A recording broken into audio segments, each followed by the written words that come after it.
It's a randomized trial. It's multi-center. There were community hospitals involved here as well. So if you come from a community hospital, it doesn't mean you can't be involved in research. So Dave Pugh in Brantford Hospital participated in this study. We try to be inclusive. If you want your results to be applicable to the general community, the more people in the community you can include, the better your results are going to be. So we don't want, one single fancy expert doing 100 cases and trying to disseminate that to everybody. We want something which is approachable by every surgeon and which is consistent and which is reproducible. And that's why a multi-center study is so important.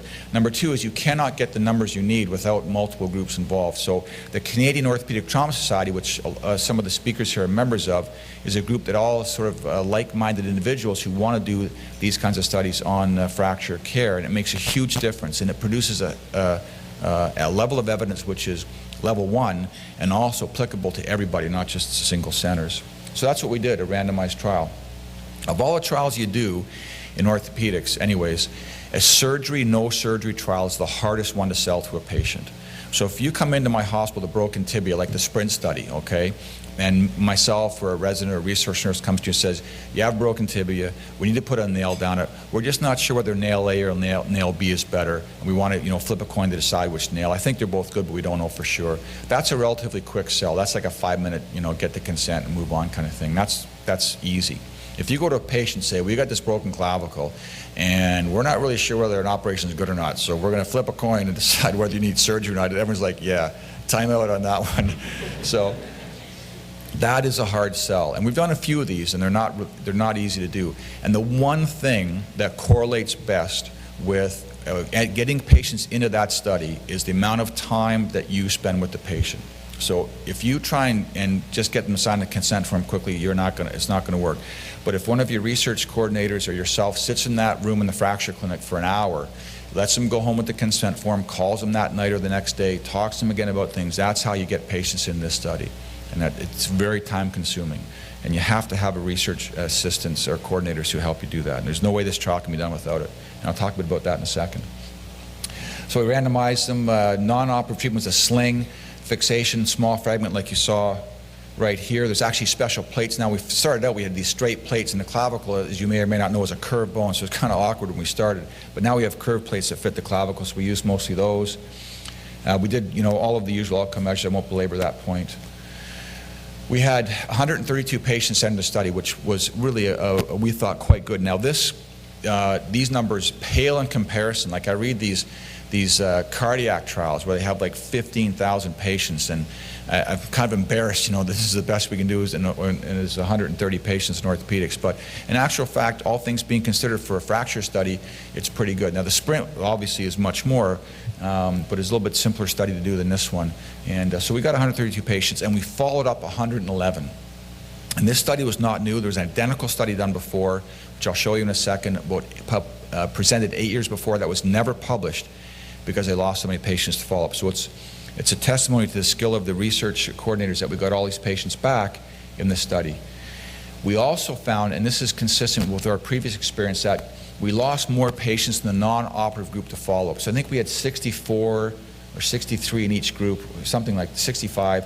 Almost everybody in the operative group came back. If you're in a study and you have an operation, you feel a personal level of commitment to that study, which is greater than if you don't get an operation. So if you have an operation, you're much more likely to come back and see the doctor, see the research coordinator, fill out your forms, etc. If you don't have an operation, you just get a sling for 4 weeks and then some physio or whatever, you're much less likely to feel committed. So consistent with our other studies, we lost more patients in the non-operative group. It's kind of a practical point. You could argue whether that affects the numbers or not. I do know that, since the orthopedic community in Toronto is fairly small, a number of patients in the study that we lost to follow-up went elsewhere locally with complications down the road of non-union or malunion. So it wasn't, not everyone who was lost to follow-up did well, that's for sure. And I don't want to, this kind of study produces binders and binders of information, but essentially, if you look at the surgeon-based scores, so the constant score, which I or the coordinator calculate based on the examination of the patient, what they tell us, we can see that there's a big improvement in the operative group early, like a huge improvement early. It stays to about 10 points. And 10 points is not only statistically significant, but it's also clinically relevant. So a 10-point difference in your shoulder score is a difference that most people would notice and would make a difference for them. So it's not just, if you have enough patients, you could probably prove statistically, and this is a little bit of apropos of what Brad was talking about before, you might be able to prove a distance or a difference between 95 and 96 statistically if you had enough patients, like 10,000 in a study. In actual fact, a 1-point difference in your shoulder score is probably meaningless clinically, but a 10-point difference is probably relevant for the patient as well as being statistically significant. But this score, as you know, is open to bias, so we also do a DASH score, which is a disability score, so a lower score is better. And we also found that the DASH scores were dramatically better early, and they still maintain this kind of 10-point difference out to about a year out. We've just done the 2-year data for this, which also shows that distance has been maintained. And then one of the main reasons why this is different is because the number of non-unions and symptomatic malunions in the non-operative group is basically what we'd expect, about 15% and 20%. So a significant number of people in the non-operative group were unhappy with their shoulder, and that's why these scores are so different.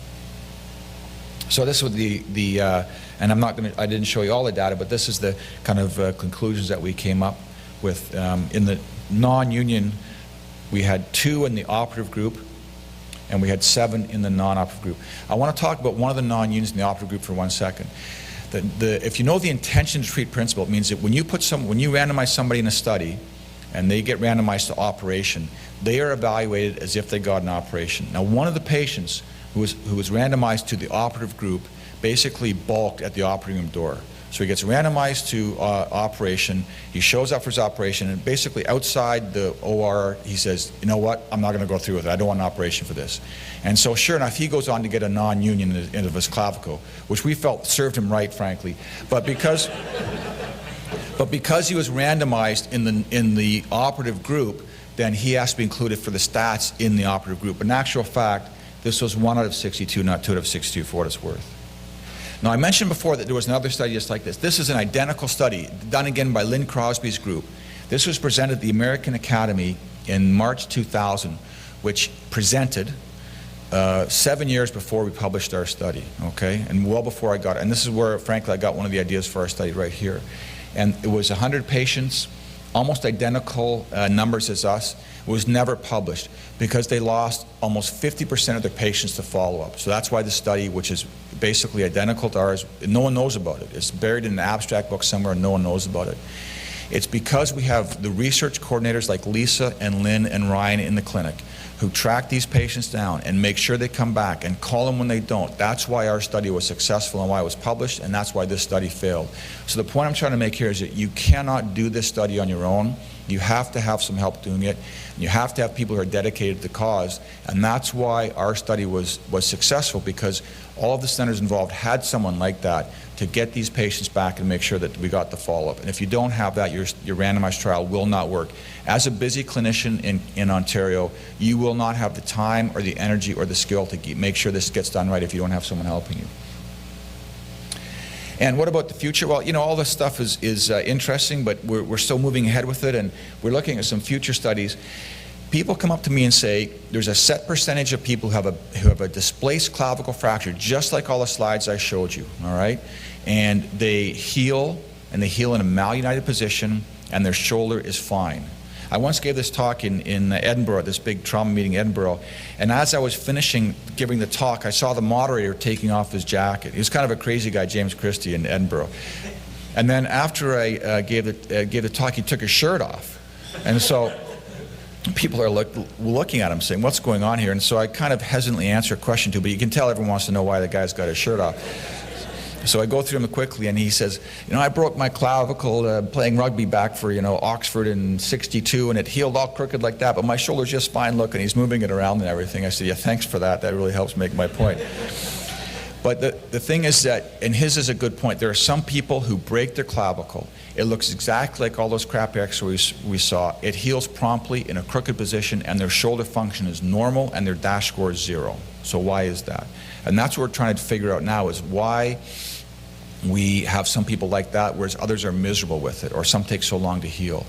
And there's probably a number of reasons why that is. Part of it is, you know, the normal human response to injury, like an Iowa farmer can lose a leg in a grain machine and have a, you know, SF-36 that's better than mine, whereas a New York socialite can break a fingernail and she's crippled for life kind of thing, right?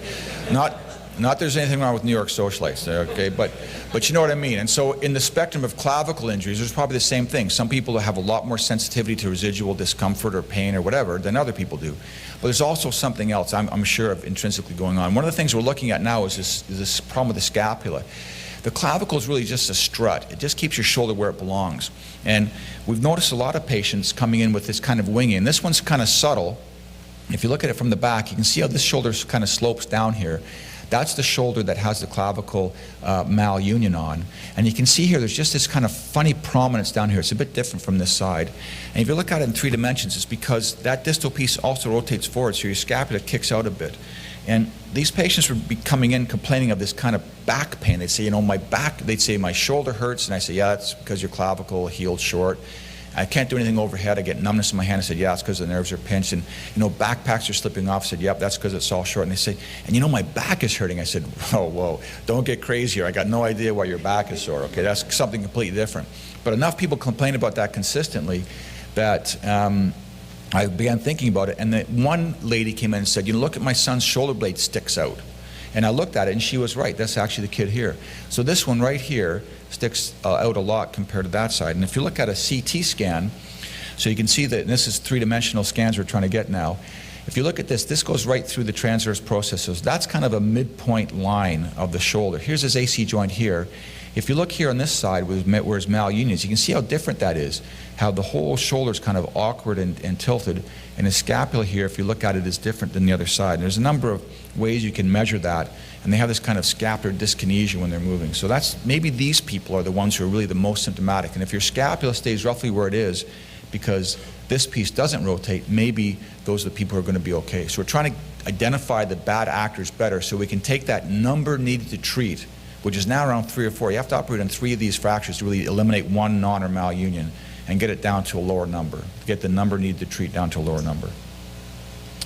So the nice thing about all this stuff is when you go to the clinic, you don't have to say to the patient, you need an operation for your clavicle, but you can talk to them with good information now compared to before. So you can say to a person sitting there who's just come off his mountain bike, you know, he's got this typical Z pattern fracture with deformity. A year from now, the chance of your fracture not being healed is about 15%. And that's a good number based on a number of studies. The risk of it healing, but you being unhappy with it, and that's possible, is around 15 or 20% as well. In your specific kind of case, fixing it early is probably better than not operating on it. And you can talk about the pros and cons of surgery with the patient. The more the deformity is, and 2 centimeters seems to be the break point. More than 2 centimeters, you're probably not going to be happy. Less than that, you're probably okay. The more the deformity is the worse you're going to be. We used to say leave them all alone. This is stuff I didn't present, but we also have information now that fixing it right away is better than leaving it. We used to say, you know, why operate on any of them? Leave them all alone. If they get a non-union, just come back, put a plate on a year later, and they're all good to go. Well, that's true, but they're not quite as good as if you fix them early. And then lastly is I think if you see someone with this big-time winging, if they're sitting there in the fracture clinic and their scapula is already sticking out, and you can see it, we saw one last week, then they're probably a bad actor in this whole situation. But you have this information now compared to before where you basically said, yeah, put a sling on for 4 weeks and then you'll be fine, which is not the case. So you're much better off. It doesn't say you have to operate on all of these. You can just be much more specific when you talk to the patient about information with this kind of injury.